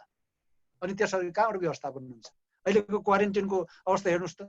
20 जना कुनै क्वारेन्टाइनमा राख्यो भने त्यो 20 जना मध्ये 1 जना मात्रै कोभिड-19 को संक्रमित रहेछ भने 20 जनालाई संक्रमण हुन्छ। त्यस्तो अवस्थाको क्वारेन्टाइनहरू छन्। कुनै पनि व्यवस्थापन छैन, अस्तव्यस्त छ। चाहिँ क्वारेन्टाइनको लागि सरकार उदासीन छ। भाषण गरिदिन्छ 1 लाखको हामीले बनाइसक्यौँ भने 1 महिना अगाडि होइन र खोइ त अहिले। त्यस कारणले गर्दाखेरि यो भाषणवादमा चाहिँ नि भाषणवादमा नै रमाउने खालको अहिलेको चाहिँ नि कार्यकारी भएको कारणले गर्दा हामीले दुःख पाएका छौँ। मैले अघि नै भनिसकेँ, यो त एकदमै लास उठाउन नसक्ने भनेपछि त यो त मलाई लाग्छ हामी पनि मर्ने त मरेर लास भए, तर हामीहरू पनि जिउँदै लास कतै हौँ कि भनेर आफैले आफैलाई चिमोट्नु पर्ने अवस्था सिर्जना भइसक्यो। ल धन्यवाद छ। हजुर, थ्याङ्क यू। बिचमा हाम्रो मनदीप भाइको के क्वेसन छ कि? हजुर, अहिलेसम्म बेलायतमा चाहिँ 40,000 जना बितिसके मान्छेहरू, अनि विश्वभरि नै सबभन्दा बढी मानिसहरू मरेको नेपाली मरेको चाहिँ युकेमा अहिलेसम्म 63 जना पुगेको छ। अब यहाँ रहेको नेपालीहरू कतिजना वृद्धवृद्ध हुनुहुन्छ, भूतपूर्व गोर्खाहरूदेखि लिएर प्लस अरू यहाँ घुम्न आउनु भएको मानिसहरू पनि हुनुहुन्छ। एकजना साथीको चाहिँ आमा बितेर चाहिँ नेपाल क्रिया गर्न जान पनि पाएको छैन। अब यहाँबाट नेपाल फर्किन पाऊँ भनेर धेरै मान्छेले चाहिँ फेसबुकतिर अब सरकार अस्ति बाबुराम भट्टराईजीले पनि एउटा ट्विट गर्नुभएको थियो कि बेलायतबाट उहाँलाई चाहिँ एउटा मान्छेले चाहिँ मेसेज गरेर चाहिँ नेपाल झिकाइदिनु पर्यो भनेर चाहिँ मेसेज गर्नुभएको छ। अब दाइहरूको यसमा चाहिँ अब के धारणा छ? अब सरकारले गरेको काम लाइक विदेशमा रहेको नेपालीलाई नेपाल फर्काउनु पर्छ कि अहिले विदेशतिरै बस्दा राम्रो हो? कसले भन्ने? सुरुमा अब उदयजीले कि उदय सरले भन्नु पहिला, नेपाली भाषा। यो तपाईको कुनै पनि नेपालीहरूको आफ्नो देशमा फर्किन्छु भनेर फर्किने अधिकार सबै नेपालीहरूको मात्र होइन, अरू विदेशी तपाईहरुले तपाईको बेलायतमा हेर्नुस्, तपाईको स्पेनमा हेर्नुस् र अरू देशमा हेर्नुस्, तपाईहरु बसेका देशमा आफ्नो नागरिकहरूलाई कसरी उनीहरूले सुरक्षित गरेको छ। पुरै चार्टर प्लेन पठाएर त्यो प्लेनबाट मान्छे सित्तैमा ल्याइरहेको छ। हाम्रो नेपालीहरू त्यो 2-3 वटा उदाहरण दिन्छु, आफ्नै पैसा हालेर प्लेन चार्टर गरेर हामी प्लेन चार्टर गरेर आउँछु भन्दा पनि अहिले उहाँहरूले आउन पाइरहेको छैन। तपाईको क्रिया गर्ने एउटा महत्त्वपूर्ण हाम्रो एउटा जिन्दगीको महत्त्वपूर्ण एउटा भाग पनि हो। तर साथसाथै धेरै साथीहरू जो खाडी मुलुकमा, जापानमा र अरू ठाउँमा उहाँहरूको आर्थिक परिस्थिति अत्यन्तै कमजोर छ र उहाँहरूसँग खानी पैसा पनि नभएको छ र उहाँहरू त्यहाँ कोरोना भाइरसबाट होइन भोकमरीबाट मर्ने सम्भावना अहिले बढेर गइसक्यो। त्यहाँ अस्ति यो तपाईको 15 दिन भित्र अहिले धेरै कतिपय हाम्रो रोयल नेपालको अहिले नेपाल एयरलाइनको जेटहरू कतिपय विदेशीहरूलाई नेपालबाट अस्ट्रेलिया अथवा युरोप अथवा खाडी मुलुक अथवा जापानमा, भर्खरै जापानमा पनि एउटा हाम्रो नयाँ वाइड बडी उडेर गएको थियो। त्यहाँ जापानको एम्बेसीमा हजारौं मान्छेले नेपालीहरूले हामी फर्केर आउँछौं भनेर निवेदन दिएको छ। तर त्यहाँको एम्बेसीसँग पनि खास सम्पर्क नभइकिन त्यहाँका जापानीहरूलाई जापान पुर्याएर ओसाका पुर्याएर सिधै फर्केको छ। त्यहाँसम्म गइसकेको प्लेनलाई त्यहाँ तपाईको 200-400 नेपालीहरू त त्यो प्लेनमा अटाउने थियो नि। त्यो नेपालीहरूलाई फर्काएर ल्याउन किन नसक्ने? फ्लाइट नयाँ नपठाऊ बाबा, ठिकै छ, तर त्यहाँ फ्लाइट गएको छ विदेशी छोड्न। विदेशी छोडिसकेपछि त्यो विदेशमा भएका नेपालीहरूलाई फर्काउन किन नसक्ने? खाली प्लेन रित्तै आउने। त्यो प्लेन भनेको त नेपाली जनताको, त्यो नेपाल एयरलाइन्स त नेपाली जनताको प्लेन हो नि। त्यसले नेपाली जनतालाई परेको बेलामा सहयोग गर्न पर्दैन। अरू देशले सित्तैमा चार्टर गरेर प्लेन पठाउने। अस्ति अस्ट्रेलिया प्लेन उड्यो नेपालबाट। अस्ट्रेलिया न्युजिल्यान्ड गभर्नमेन्टले मिलेर प्लेन ब्रिस्बेन पठायो। अनि पुर्याउन चाहिँ हुने अरू देशको नागरिक, हाम्रो देशको नागरिक को चाहिँ भ्यालु नै नहुने। नेपालीहरूको निम्ति, नेपाल सरकारको निम्ति नेपाली जनता भने भेडा बाख्रा मात्र हो, मरे पनि मर्छ भन्ने यो 21औं शताब्दीमा कम्युनिस्टको सोच अझै गएको छैन। माउ र लेनिनको सोच अझै गएको छैन। तपाईहरुको देशमा तपाईको भुटानले एउटा उहाँहरूको नागरिकलाई टिप्नको निम्ति, मैले तपाईहरुको युरोपको अमेरिकाको कुरा गरे हैन, एउटा नागरिकलाई टिप्नको निम्ति पुरै प्लेन पठायो। यो कम्युनिस्ट सरकारले र केपी ओलीले नेपाली जनतालाई गोटी, नेपाली जनतालाई भेडा बाख्रा र नेपाली जनतालाई भोट ब्याङ्क बाहेक अरू कुनै रूपमा अहिले उहाँहरूले हेर्नु भएको छैन। अहिले तपाईको बोर्डर, नेपाल इन्डियाको बोर्डरमा हेर्नुस्, त्यहाँ छटपटेर मान्छे बसिरहेको छ। हामीले क्रिया गर्नको निम्ति आफ्नो तपाईको परिवारलाई भेट्न आउनेको निम्ति कुरा गर्दैछौँ, त्यो पनि महत्त्वपूर्ण छ। त त्यो भन्दा महत्त्वपूर्ण कतिपय खाडी मुलुकमा, कतिपय भारतको बोर्डरमा खाना नपाएर त्यहाँ मर्ने परिस्थिति छ। उनीहरू सडकमा सुतेको 15 दिन बढी भइसकेको छ। इन्डियाको क्वारेन्टाइनमा उनीहरूलाई राखिएको छ। क्वारेन्टाइनमा राखेको 14 दिन सकिसकेपछि स्वाभाविक रूपमा इन्डियन गभर्नमेन्टले ल तिम्रो क्वारेन्टाइन पिरियड सक्यो, अब जाऊ तिमी भन्ने स्वाभाविक हो। अहिले तपाईको पुरै लकडाउन, नेपाल सरकारसँग लकडाउनको बाहेक अरू केही विकल्प देखेन। हामीहरू सुरक्षित हौं। अरू मरे भने बाहिर, नेपालबाट बाहिर बसेका नेपालीहरू मरे भने मरोस् भन्ने मनस्थितिमा गइसकेपछि र जुन नेपालीहरूले यो हाम्रो अहिले विशेष गरेर तपाईहरूले रेमिटेन्सको मार्फत आजको दिन पनि हाम्रो अर्थतन्त्र टिकेको छ र जुन साथीहरूले, जुन नागरिकहरूले, जुन नेपालीहरूले हाम्रो अर्थतन्त्रको लगभग 25% कन्ट्रिब्युट गरेर हाम्रो अर्थतन्त्रलाई, व्यापार घाटालाई बचाएर राखेका साथीहरूलाई परेको बेलामा अहिले तपाईहरूको भ्यालु, जनता मनुष्यको भ्यालु होइन, तपाईहरूको भ्यालु भनेको एउटा भेडा बाख्राको भ्यालुमा यो सरकारले गरिएको छ। यो चाहिँ अत्यन्तै मलाई चित्त दुख्दो र दुःखको कुरा हो। यो त मलाई यति पीडा भएको छ यसले। तपाईहरू भन्नुहोस् न, यो अरू देशमा, तपाईहरूको देशमा के गर्यो तपाईहरूको सरकारले उहाँहरूको नागरिकको निम्ति, र हाम्रो देशमा हेर्नुहोस् त परिस्थिति। हस्, धन्यवाद। Thank you. यहाँनिर बिचमा मैले धनराजलाई अर्को एउटा क्रस क्वेसन गर्न चाहेँ। सायद मनदीपजीलाई फेरि बिचमा अर्को क्वेसन छ भने, अनि सँगै यहाँ राजु सायद हाम्रो मिडल इस्टबाट इन हुनु भएको छ। तपाईँ भिडियोमा आइदिनु भयो हुन्छ। तपाईँलाई यसभन्दा पछाडि यो क्षेत्रको केही क्वेसन छ भने राख्नको लागि म टाइम दिन्छु। इन भइसक्नु भएको छ, तपाईँ भिडियोमा आइदिनुहोस्। यो रेकर्डेड छ, लाइभ छ, अनि तपाईँ पछाडि बसिरहनु भएको छ। अनि तपाईँ इन भइदिनु भयो भने हामीलाई राम्रो हुन्छ। यहाँनिर के भनिएको छ भने नेपाली काङ्ग्रेस सत्तामा हुँदाखेरि चाहिँ पियोनदेखि मन्त्रीसम्म सबैलाई भाग लगाएर प्रजातान्त्रिक किसिमले भ्रष्टाचार गर्न सिकायो अथवा गर्थ्यो। त्यो बेला त्यसो गरियो भन्ने आरोप थियो। अनि अहिले चाहिँ वामपन्थीहरूको 2/3 सरकार छ, अनि उहाँहरूको सिस्टम के हो भने प्रजातान्त्रिक होइन, त्यसैले सबै भए जति कसैलाई पनि नदिएर एक्लै खानुपर्छ भन्ने छ। प्लेन चार्टर गरेर लगिन्छ, त्यसमध्ये एक्ज्याक्टली डाटा त पहिलो फ्लाइटको डाटा चाहिँ थियो, अहिलेको पछिल्लो फ्लाइटको डाटा मसँग छैन। त्यो बापत सर्टेन लाख चाहिँ कमिसन आउँछ, त्यसैले त्यो प्लेन चाहिँ रित्तै जान्छ अनि आउँछ। नेपालीहरूलाई बोक्यो भने राष्ट्रको ढुकुटी खर्च गरिदिनुपर्छ, अनि सर्टेन व्यक्तिको खल्तीमा पैसा जाँदैन, यो भन्ने चलन छ। काङ्ग्रेस सत्तामा हुँदाखेरि भ्रष्टाचार किन रोक्न सकेन? यसप्रति नेपाली काङ्ग्रेस कति जिम्मेवार र आउने दिनमा तपाईँको भूमिका के रहन्छ? पर्टिकुलरली धनराज गुरुङज्यूलाई यो क्वेसन।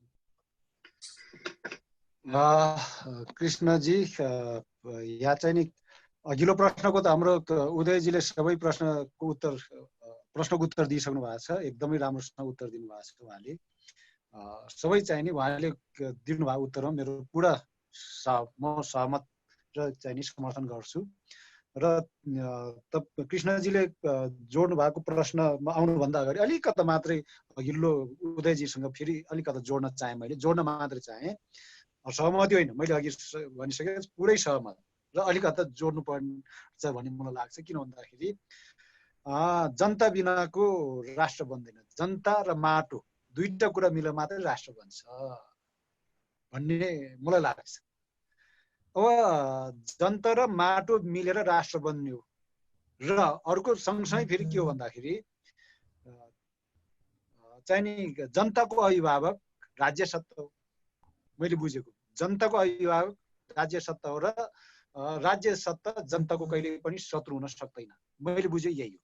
तर अहिलेको सरकार त जनताको शत्रु जस्तो क्या। अघि नै मैले सुरुमै भनेको थिएँ नि, वार वार्दै मान्छे ल्याएर 70 बनाउने हो देशलाई, यस्तो नि बोल्न मिल्छ, यस्तो कुरा नि भन्न मिल्छ भने क्या।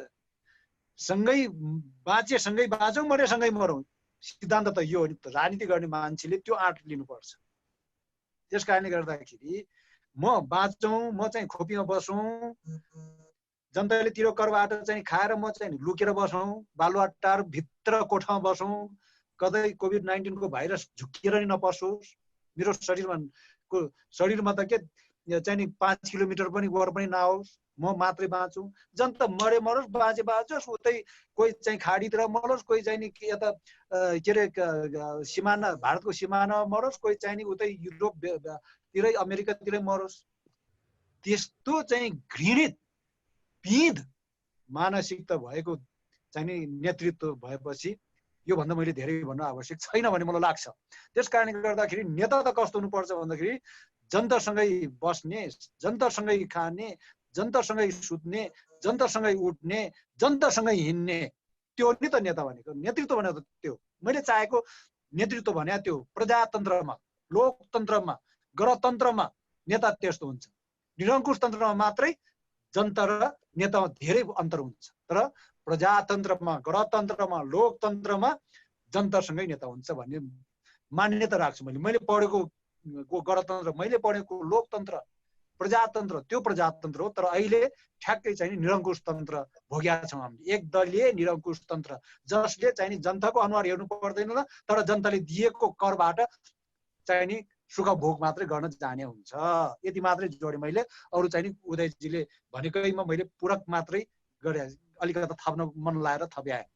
अब कृष्णजीले यहाँ चाहिँ अलिकति जोड्नु भएको छ प्रश्न कि चाहिँ नि यो काङ्ग्रेसले नै सिकाएको कि क्या हो यो चाहिँ नि यो भ्रष्टाचारको कुरा। पिउनदेखि पिएमसम्म भ्रष्टाचार भएको काङ्ग्रेसको पालोमा प्रजातान्त्रिक। अनि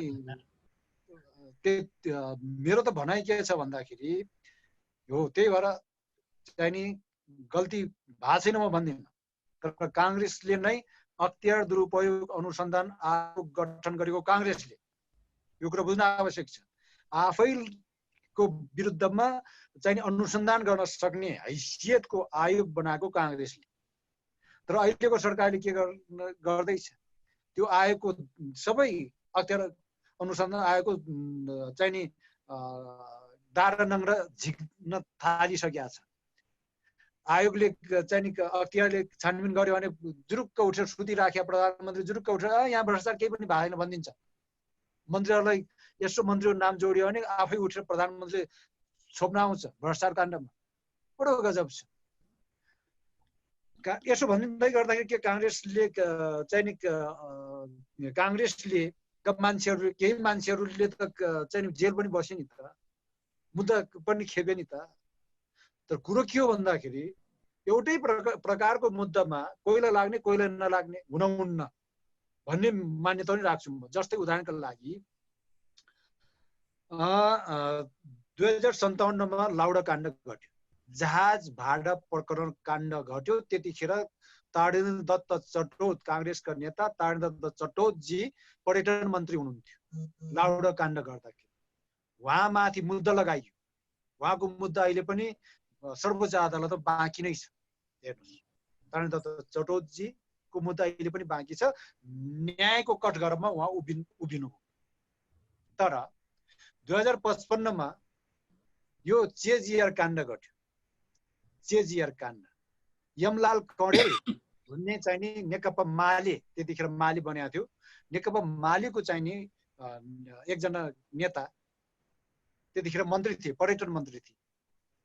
तर एउटै फेरि त्यो भाडा काण्डै हो। त्यो पनि लाउडा काण्डको ताडेन्द्र दत्त चटोत पर्यटन मन्त्रीको अहिले पनि मुद्दा खेप्नु पर्ने।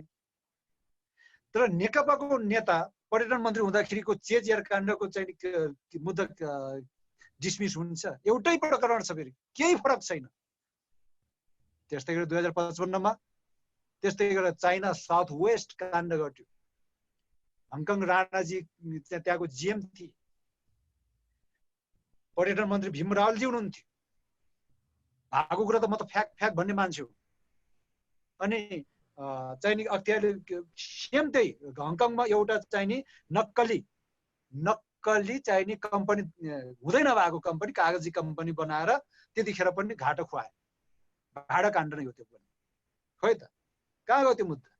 अनि अख्तियारले हेरेर मान्छेको चाहिने अनुहारमा यो काङ्ग्रेस हो कि कम्युनिस्ट हो भनेर हेरेर कसैलाई क्लिन चिट दिने, कसैलाई मुद्दा दर्ता गर्ने, यो इतिहास हो। अब वर्तमान आउँदाखेरि के भयो?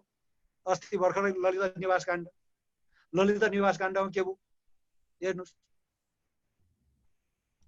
संलग्न जो छ त्यसलाई कारबाही गर्ने हो नि, बल्ल न देश बन्छ, भ्रष्टाचारको अन्त हुन्छ। अब चोरेको माल मैले फिर्ता गरेँ हजुर भन्नेलाई चाहिँ माफी दिन मिल्छ? बडो गजब छ। मैले चोर्न त चोर्या हुँ कि अब फिर्ता दिन्छु भनेपछि त्यसले माफ पाउने, त्यस्तो पनि हुन्छ। बडो गजब छ। ललिता निवास काण्ड त त्यही हो नि त। दुईजनाको मान्छेले चाहिँ नि तपाईँलाई सबैलाई थाहा छ जग्गा प्राप्ति गरेको जग्गा फिर्ता ल हेर्नुहोस् त। अनि मुद्दा चलाउन नपर्ने, हास्यास्पद, योभन्दा हास्यास्पद, योभन्दा नालायक निर्णय अख्तियारको के हुन सक्छ? च्यालेन्ज गरेर भनिराखेको छु म। अनि कहाँबाट चाहिँ भ्रष्टाचार नियन्त्रण हुन्छ? त्यसैले मैले उठाउने गरेको थिएँ, सभासद हुँदाखेरि पनि संसदभित्र पनि उठाएको थिएँ, काङ्ग्रेस केन्द्रीय समिति पनि धेरैपल्ट उठाएँ मैले कि चाहिँ नि कतिले के भन्छ भने 46 सालभन्दा पछाडिको भन्छन्। होइन, म के भन्छु भने 46 साल अगाडि र पछाडिको कुरै नगरौँ। नेताहरूको सम्पत्ति सार्वजनिक हुनुपर्छ, हरेक वर्ष सार्वजनिक गर्नुपर्छ, तब न त्यसको चाहिँ नि देखिन्छ नि त कहाँ कहाँ के हो कसो भन्ने देखिन्छ। त्यस कारणले गर्दा यसरी चाहिँ पारदर्शी भएर जानुपर्छ। राजनीतिक नेताहरू जनताको मान्छे, जनतासँग हिँड्ने भइ हो त भन्ने मेरो कुरो। त्यस कारणले गर्दाखेरि अब काङ्ग्रेसले सिका भन्ने होइन, यहाँ त चाहिँ नि काङ्ग्रेस भ्रष्टाचारको सन्दर्भमा काङ्ग्रेस एउटा मुसो थियो। अहिले त भ्रष्टाचारको सन्दर्भमा त अहिले हात्ती भएर आइदियो। मुसो नै चाहिँ नि नेकपाको पालो त हात्ती भएर आएको छ। तर 1 रुपियाँ चोरे पनि चोरै हो, 1 लाख चोरे पनि चोरै हो। त्यसमा चाहिँ नि काङ्ग्रेस कम्युनिस्ट भन्नुहुन्न। भ्रष्टाचारीको मैले टुङ्ग्याएँ कृष्णजी, भ्रष्टाचारीको जात, धर्म, वर्ण, लिङ्ग, क्षेत्र र राजनीतिक पार्टी हुँदैन भन्ने मान्यतालाई हामी नेपाली जनताको बिचमा स्थापित गर्न सक्यौँ, नेपाली राजनीतिमा स्थापित गर्न सक्यौँ भने यो भ्रष्टाचारको अन्त हुन्छ, नत्र हुँदैन। ल यति लाग्यो। हस्, थ्याङ्क यू। अलि छोटोमा जवाफ दिनुलाई मैले अनुरोध गरेँ अनि उसै पनि दिइ नै रहनु भएको छ। कहिले काहीँ विषयमा आउँदाखेरि तपाईँहरू धेरै प्र्याक्टिस गर्नुभएको छ र अलि अगाडि जान्छ। I do understand that. यहाँनिर उदय शमशेरज्यूलाई क्रस क्वेसन एउटा गर्न चाहेँ। हरेक देशको नागरिकले कसरी आफ्नो नागरिक सुरक्षित गर्छन् यहाँले चाहिँ उदाहरण दिइसक्नु भएको छ। नेपालमा कोही पनि असुरक्षित नहुन्, कसैलाई रोग पनि नलागोस्, सबै स्वस्थ रहन्, यो हाम्रो कामना हो। तर राज्यको पैसाले 2 किडनी ट्रान्सप्लान्ट हाम्रो प्रधानमन्त्रीज्यूको भएको छ, उहाँ स्वस्थ हुनुहुन्छ, यो राम्रो कुरा हो, खुसीको कुरा हो, उहाँ स्वस्थ रहनुहोस्, हाम्रो कामना छ।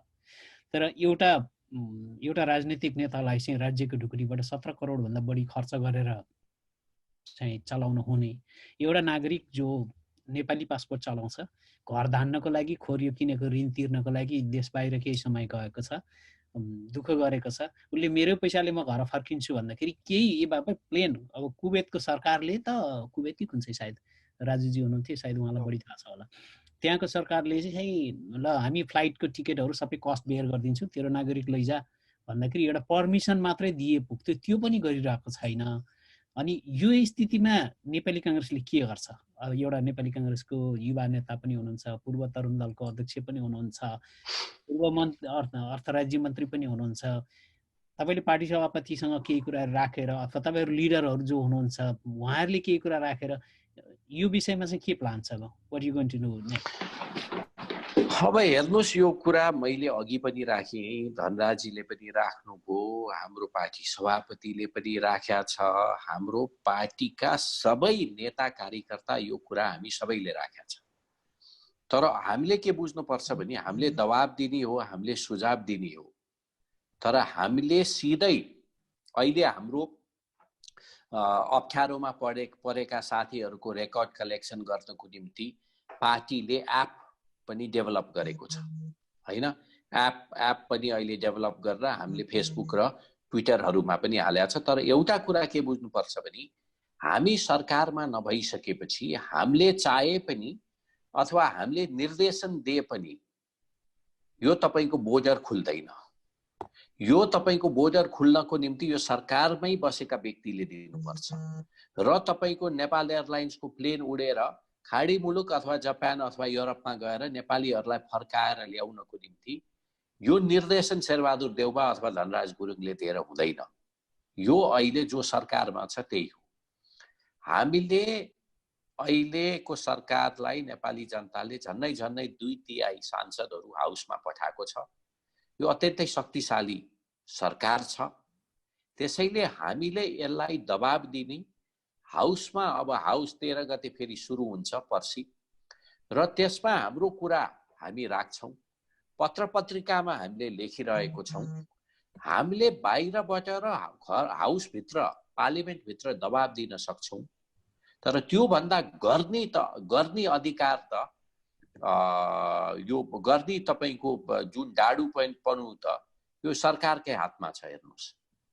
त्यसैले हामीले कोअर्डिनेट गरेर एउटा वातावरण बनाउनसम्म हामीले सक्छौं।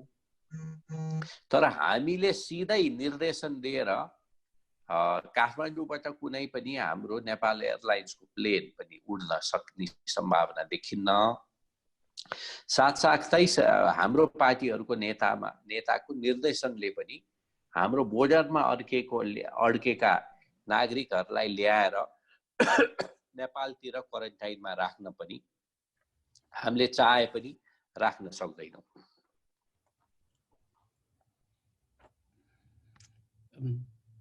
हजुर, थ्याङ्क यू। यहाँनिर मनदीपजीको के क्वेसन थियो कि सायद नम्बर 11 मा यहाँ अलिकति जाम गर्नुहुन्छ भने।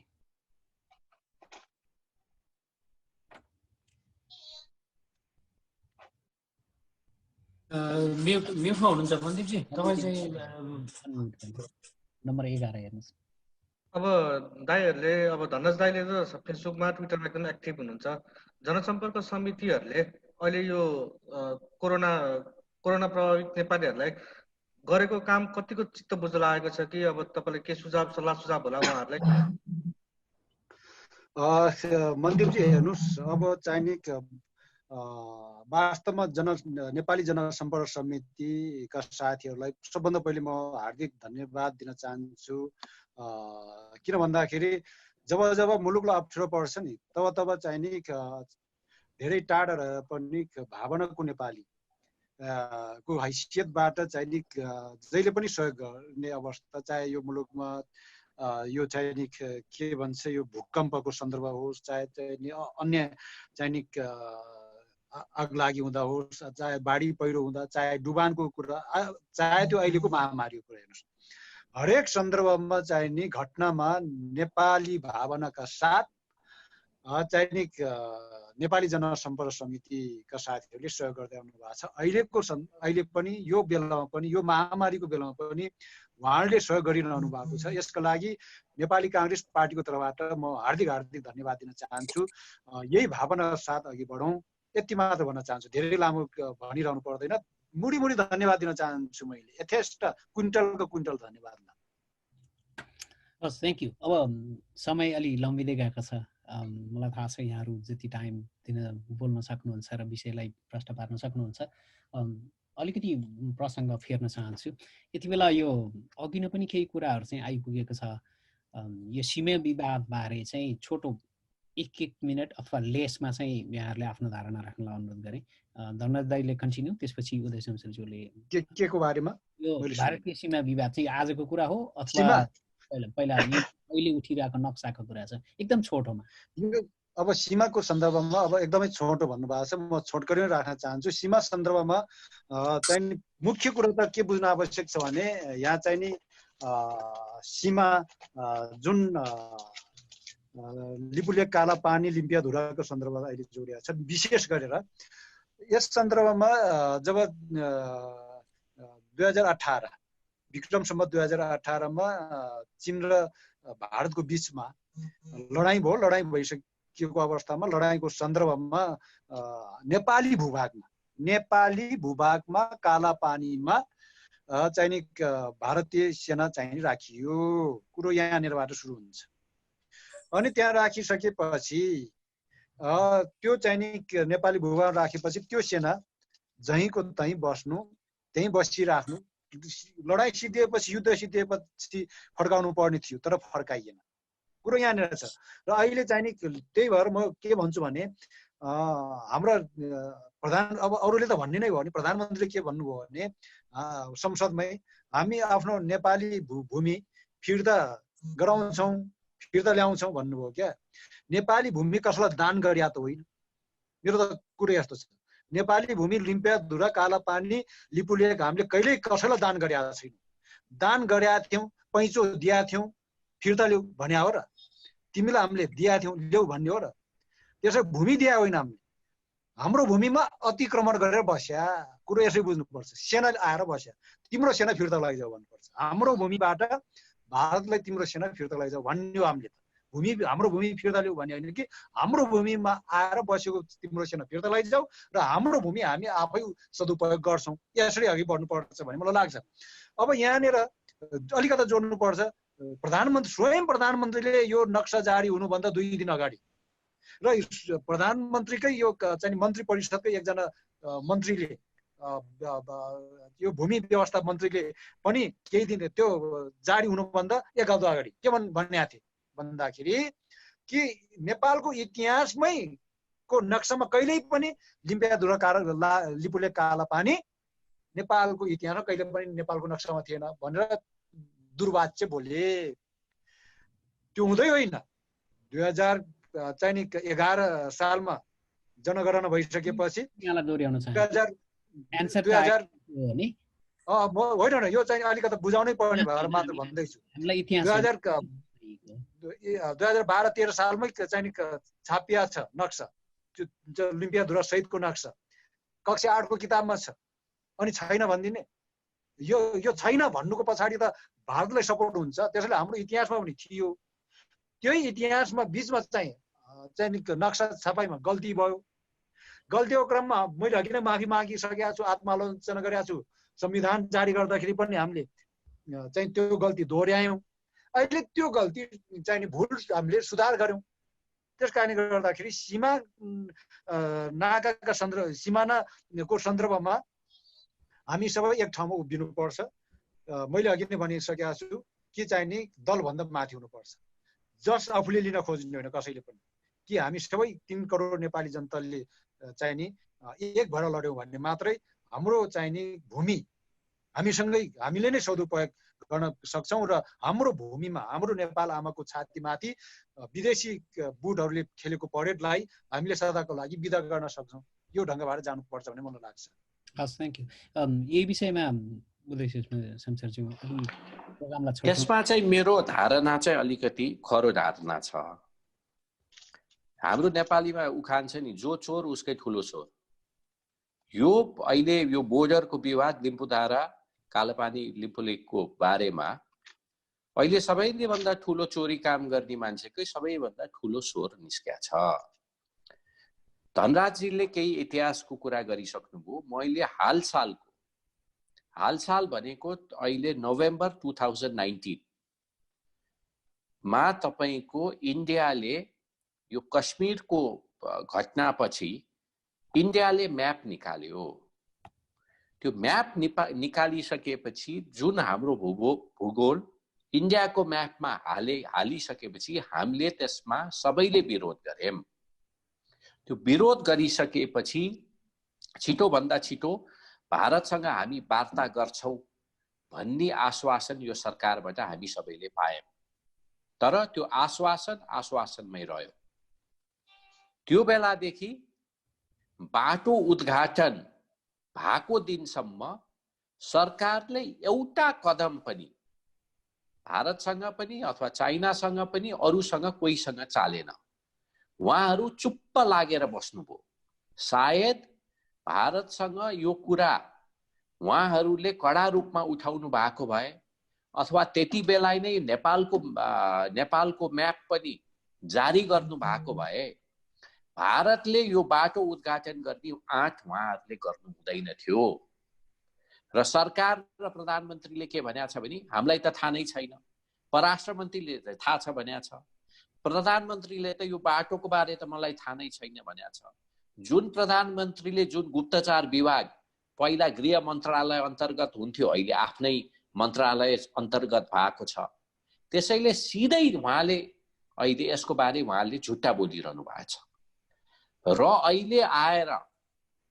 अहिले विशेष गरेर उहाँहरू आएर एउटा कुरा धनराजीले भनेको जस्तै उहाँले त संविधान लेख्ने बेलामा आत्मालोचनाको कुरा पनि गर्नुभयो, तर हामीहरू एउटा कुरामा क्लियर छ, यो तपाईको कांग्रेस एमाले र सबै राजनीतिक पार्टी नेपालमा यो हाम्रो भूगोल हाम्रो हो, यो भूगोल हाम्रो इन्डियाको कब्जामा छ, हाम्रो प्रयोगमा ल्याउनु पर्छ भन्ने कुरामा हामी सबै स्पष्ट छ।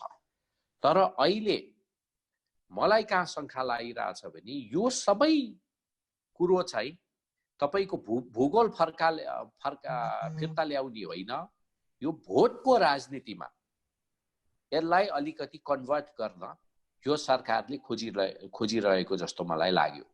अहिले तपाईको हाम्रो नोभेम्बर 2019 देखि आजको दिनसम्म 6 महिनासम्म यो सरकारले भारतसँग कुरा गर्न के तयारी गर्यो? यो हामीले बालुवाटारमा बसेर, सिंहदरबारमा बसेर र बानेश्वरको हाम्रो संसद भवनमा बसेर म्याप बनाएर ठुलो ठुलो चर्को कुरा गरेर मात्र यो भूगोल फर्किन्छ? त्यसैले सरकारले यसपालिको हाउसमा के तयारी गरेको छ? अहिले तपाईको उहाँहरुको हाई लेभल नेपाल तर्फको वार्ता गर्ने टोली को छ? हामीले अहिलेसम्म गरेको, हामीले युएन मा के म्यापहरु अहिलेसम्म पेश गरेको छ, हामीले चाइना र इन्डियासँग के सम्झौताहरु गरेको छ, भारत र चाइना बीच के सम्झौता भयो भन्ने सबै रेकर्डहरु अहिले के भएको छ त्यो तथ्याङ्क कलेक्सन गर्नु पर्यो र त्यसको बारे हामीलाई ब्रिफिङ गर्नु पर्यो र साथसाथै भारतसँग टाइम टेबल सहित हाम्रो केही न केही रणनीति, सबै रणनीति अहिले हामीलाई भन्नुपर्ने आवश्यक छैन, तर यी सबै कुराहरु टाइम टेबल देखि लिएर कसरी हामी अगाडि बढ्ने त्यो कुरामा यो ओली सरकार स्पष्ट हुन पर्यो। आफूले कोरोनामा काम गर्न नसकेको इस्युलाई डाइभर्ट गरेर अर्कोतिर लगेर यसलाई हाइज्याक मात्र गर्न खोजेको हो कि भन्ने मलाई शंका लागेको छ। नहोला, त्यो आफ्नो ठाउँमा छ, तर नेपाली कांग्रेस र नेपाली जनता यसमा सतर्क रहन म सबैलाई आग्रह गर्न चाहन्छु।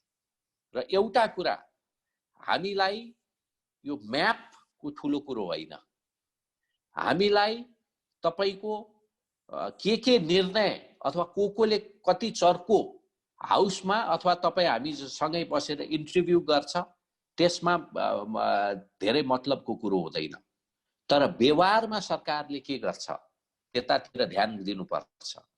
हामीले हाम्रो यो भूगोल फिर्ता ल्याउनको निम्ति दुईटा अप्सन छ हामीसँग, कि युद्ध गर्न सक्नु पर्यो भारतसँग, त्यो कति व्यवहारिक हुन्छ हुँदैन त्यो तपाई हामी सबैलाई थाहा छ, नत्र हामीले डिप्लोमेटिकली यसलाई हामीले ट्याकल गर्नुपर्छ। ठुलो ठुलो शब्दमा क्रान्तिकारी कुरा गरेर मात्र होइन। आजको सुगोली सन्धिपछि नेपालको भूगोल बढेको भने एकचोटी बढेको छ, त्यो बढाएको भने जंगबहादुरले बनायो। चारवटा अहिले बाँके, बर्दिया, कैलाली र महेन्द्रनगर, यो तीनटा जिल्ला यो भूगोल नेपालको भूगोलमा थपिएको हो।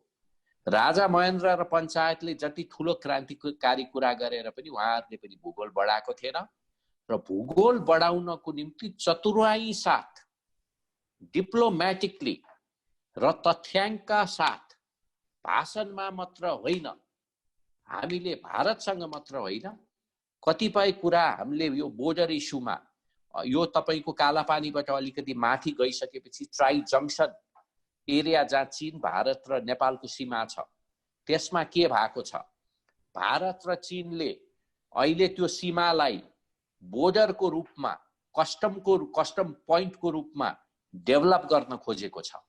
त्यसैले हामीले भारतसँग मात्र होइन चीनसँग पनि यो कुराहरू स्पष्ट गर्नुपर्छ। र अहिलेको अब 13 गते सुरु हुने पर्सि सुरु हुने हाउसमा ठुला क्रान्तिकारी कुराहरू हाउसबाट पास गर्ने, यो गर्ने, त्यो पनि गर्न पर्ला। तर त्यो गर्नु अगाडि हाम्रो तयारी के छ भनेर हामीलाई सुनाउनु पर्यो र भारत र चीनसँग कुरा गर्ने हैसियत पनि हुन पर्यो, क्षमता पनि हुन पर्यो, आँट पनि हुन पर्यो।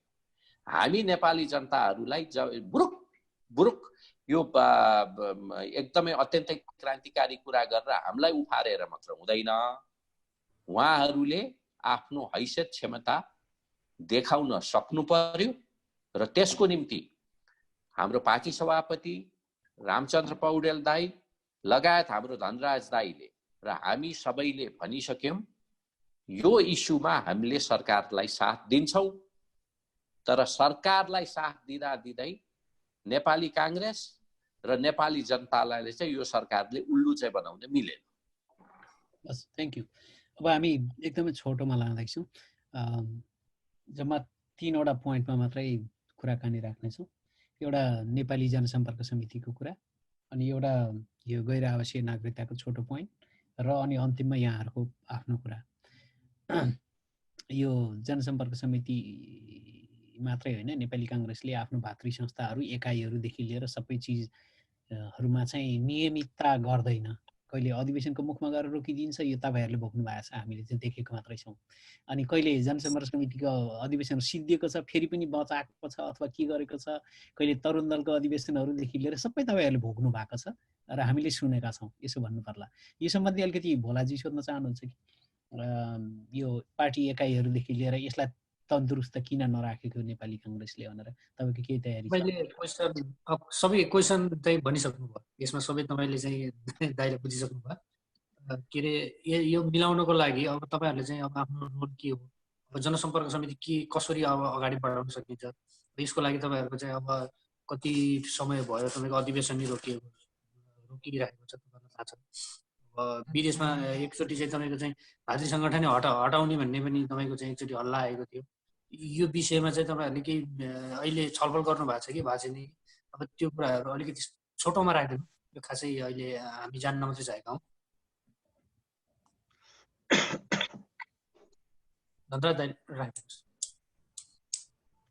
यो बीचमा मेरो फोन आएर मैले खासै चाहिँ भातृ संस्था बारे भन्ने त सुने, यो बीचमा फोन आइदियो कि एकजनाको, म यहाँ उसमा फोन जनसम्पर्क समिति बुझ्नु भयो नि हजुरले? हजुर हजुर भन्नु त। जनसम्पर्क समितिलाई तपाईको चाहिँ अब कतिबे अब अधिवेशन नभएको अवस्थामा धेरै लामो समय भइसक्यो र कसरी यसलाई क्रियाशील गरेर अगाडि बढ्ने तपाईको चाहिँ केही योजनाहरू छन् कि? अधिवेशनै सम्बन्धी अधिवेशन भएकै छैन। अब यो विषयमा चाहिँ तपाईहरुको चाहिँ फ्युचर प्लानिङ के छ भनेर भोलाजी वास्तवमा यो अत्यन्तै जनसम्पर्क साथीहरूको लागि यो अत्यन्तै गम्भीर प्रश्न हो भन्ने मलाई लाग्छ।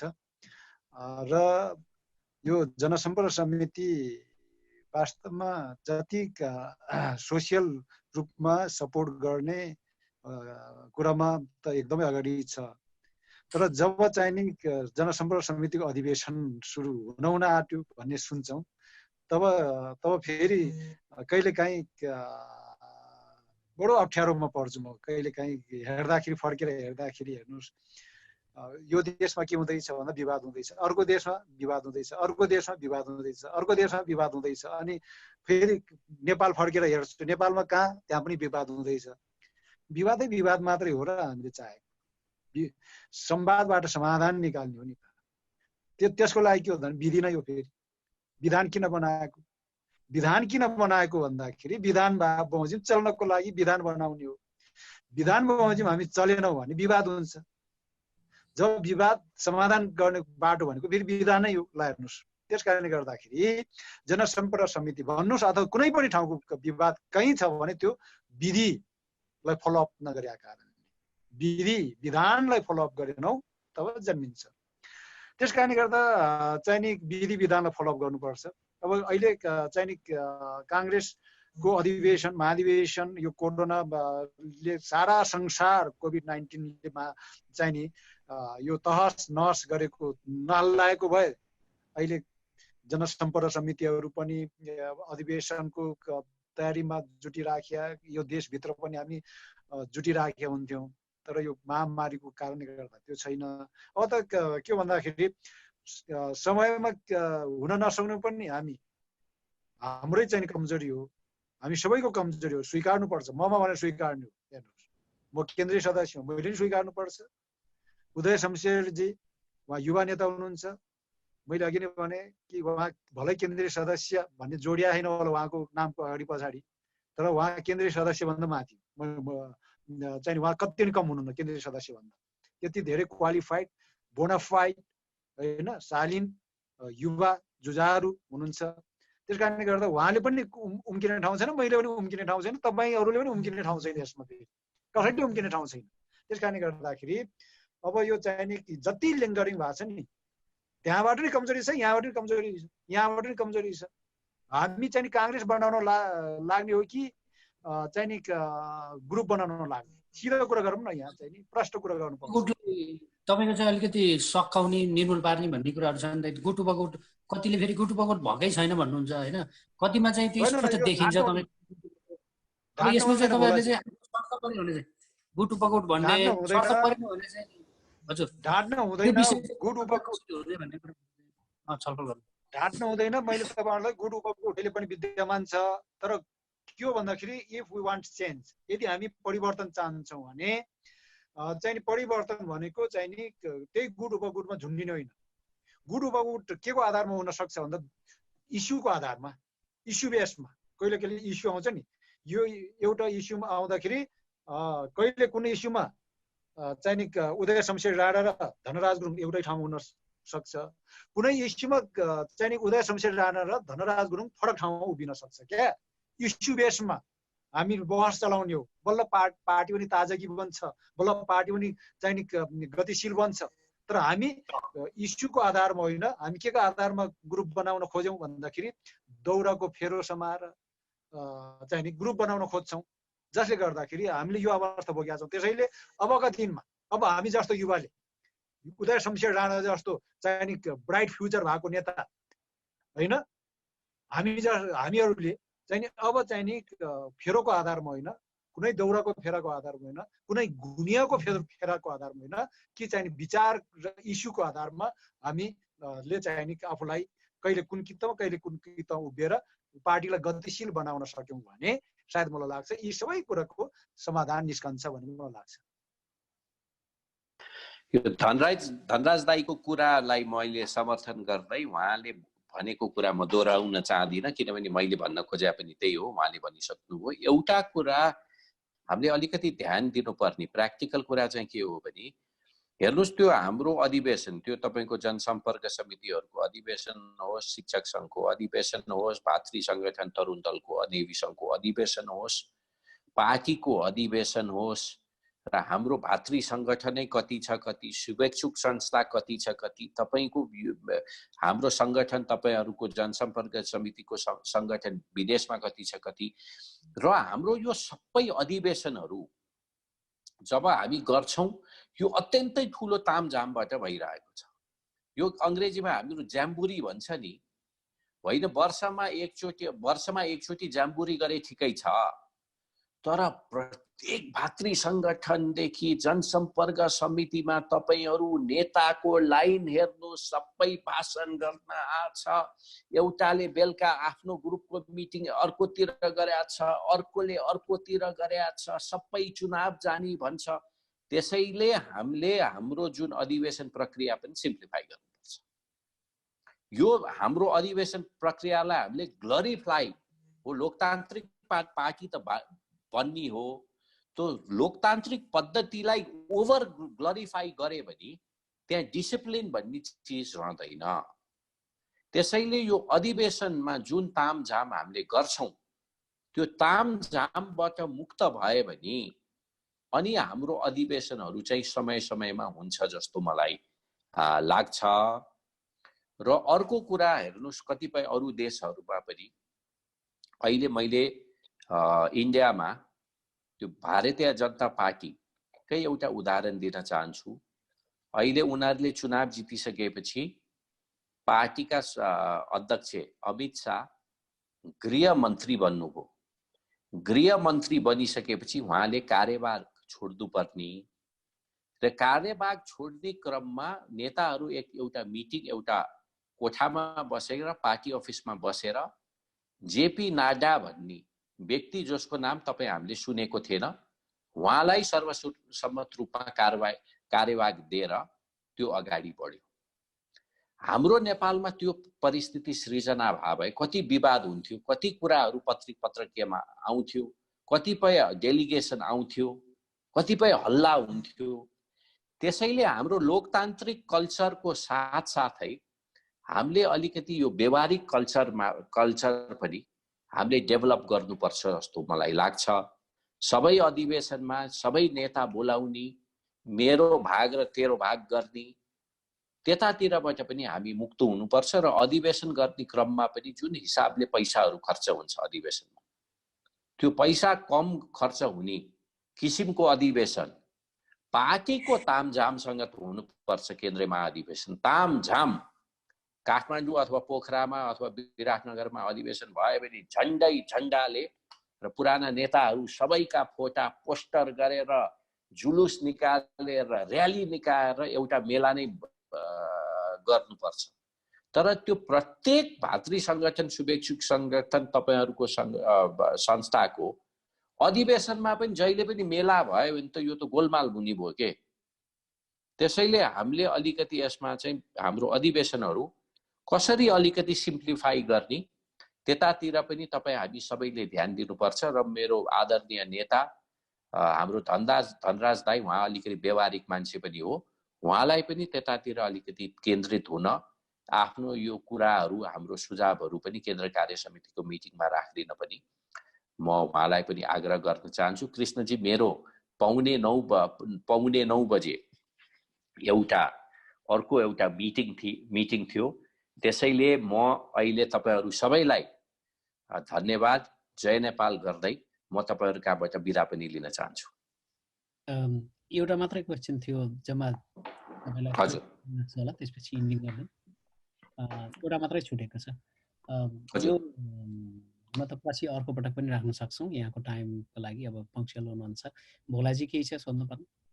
छैन भने इन गर्दै, उहाँको टाइम चाहिँ अर्कोतिर रहेछ।